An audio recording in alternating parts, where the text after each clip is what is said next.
ও বড়দা, এই ফাইলটা বাসের মধ্যে পড়েছিল, আপনাদের কাছে রেখে দেন না। সমস্ত ডকুমেন্টস আছে আইতে। বুড়ি বলছিল পরশুদিন থাকি নাকি মাধ্যমিক পরীক্ষা। আমার সারা বছরের মেহনত সব মাটি হয়ে গেল গো মা। কাঁদিসনি মা, কাঁদিসনি। তোর আব্বা স্কুলে গিয়েছে, কিছু না কিছু একটা ব্যবস্থা করিয়ে আসবে। ভালো করে মনে করে দেখ দিনি, পরশুদিন সকালে কিন্তু টিপু দোকানে জেরক্স করতে গেছিলি, ওইখানে ফেলে দিয়ে আসিসনি তো? না না, টিপু দোকানেও কাজ লেগেছে। ও গো, কি বললো মাস্টারে? পরীক্ষায় বসতে দেবে? আমি হেডমাস্টারকে অনেক অনুরোধ করেছি, ওরা বললো ওদের নাকি এতে কিছুই করার নাই, অ্যাডমিট ছাড়া কোনোভাবেই পরীক্ষায় বসতে দেওয়া সম্ভব না। এই বছর হলো না তো কি হয়েছে, সামনে বছর দিস। এই দেখেন এই বাড়িটা। এ বাড়িতে রীতি নামে কি আছে? কেন, কি হয়েছে? ওনার নামে একটা পার্সেল আছে। আমার নামে? হ্যাঁ। আমাকে আমার পার্সেল কে পাঠালো? মা, এই দেখো আমার অ্যাডমিট। এই দেখো আমার সব ডকুমেন্টস আছে। আমার অ্যাডমিটটা হারিয়ে গেছিল, এই অ্যাডমিটটা না পেলে তো আজকে পরীক্ষাতে বসতে পারতুক না। আপনি যে আমার কি উপকার করলে, আপনাকে অনেক অনেক ধন্যবাদ। আমাকে ধন্যবাদ জানি কি হবে বোন? এই ডকুমেন্টস গুলো পেয়ে যে দায়িত্ব করে তোমাকে পাঠিয়ে দিয়েছে, পাইলে ধন্যবাদটা তাকেই দিও। এই বুড়ি, তুই আর দেরি করিসনি, পরীক্ষা শুরু হতে এখনো সময় আছে, তুই তাড়াতাড়ি বেরিলে, আমি তোকে থুয়ে আসছি। ওগো একটু শোনো। কি হলো? শোনো না, দেখতেছো না কথা বলছি? ওভারটা একটু এনে। পুরি ছেলে পছন্দ না, ওদেরকে না করে দাও। পছন্দ না মানে? একটা বাপের একটাই ছেলে, অবস্থা ভালো, জমি জায়গা আছে। যত জমি জায়গা থাকুক, দেখতে পাচ্ছ না ছেলে কালো ভূত? আমারই তো পছন্দ না। কেন, তোমার মেয়ে আবার খুব ফসা নাকি? ফর্সা না হলো ওর মতো কালো ভূত তো না। ও ছেলে ভূত পূজা হয়, তাই হোক। ছেলে অনেক জমি জায়গা আছে, ওই ছেলের সাথে আমি বিয়ে দেবো। জোর করে বিয়ে দিয়ে মেয়েটার জীবনটা নষ্ট করবে নাকি? নষ্ট কি, দুদিন পরে সব ঠিক হয়ে যাবে। মনে হচ্ছে তুমি সংসার করবা, যে সংসার করবে তারই তো পছন্দ না। যাও যাও, ডাইরেক্ট কি বলে দাও গা, মেয়েটা ছেলেকে পছন্দ করছে না। বসেন ভাই বসে, একটা শুভ দিন পাওয়া গেছে। থাক, আর দিন টিন দেখতে হবে না।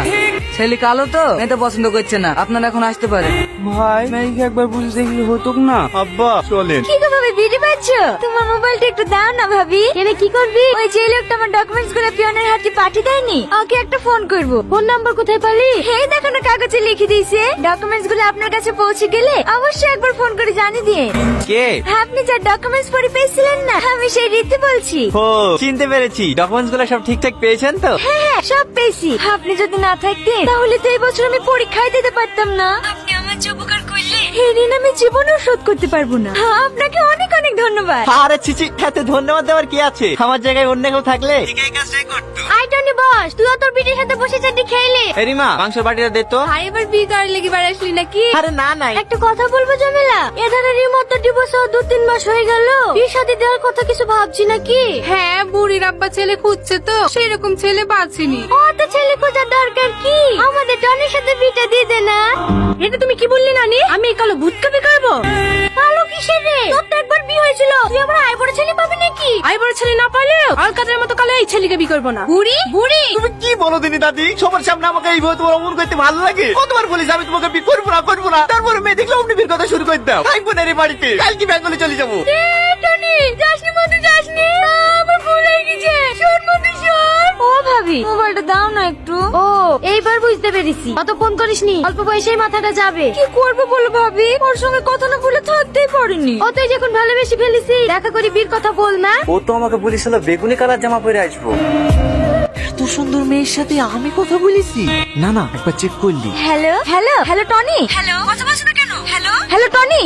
ও বাবু, কিছু বলছেন ভাইয়া? এই কাগজটা নিয়ে গিয়ে ওই বেগুনি জামা পরা মেয়েটিকে দিয়ে এসো। দিদি দিদি, এই নেন। এটা কি? একটা ভাই আপনাকে দিতে বুঝলো। তোমাকে প্রথম দেখে আমি বিশ্বাসই করতে পারছিলাম না যে আমার অচিন পরি এত সুন্দর। তোমার এই সুন্দর রূপ দেখে তোমার সামনে যাবার সাহসই জোগাতে পারলাম না। কথায় আছে না, আলো আর আধার কখনোই এক ঘরে থাকতে পারে না। দেখবা, লাইট দিলে অন্ধকার চলে যায়, আর লাইট চলে গেলে আবার অন্ধকার ফিরে আসে। আমাদের জীবনটা অনেকটা ওই রকমই, ফর্সা আর কালো। আমার চেহারাটা এতটাই কুচ্ছি, তুমি দেখলেই আমাকে রিজেক্ট করে দিবা। ভয়টা কোথায় জানো? ভয়টা তোমাকে হারানোর না, ভয়টা ঘৃণার পাত্র হয়ে বেঁচে থাকা। তোমার কাছ থেকে আমি যতটা ভালোবাসা পেয়েছি, সেটুকু নিয়েই আমাকে বাঁচতে দাও। ভালো থেকে অচিন পরি, এতে তোমার না দেখা ভালোবাসা।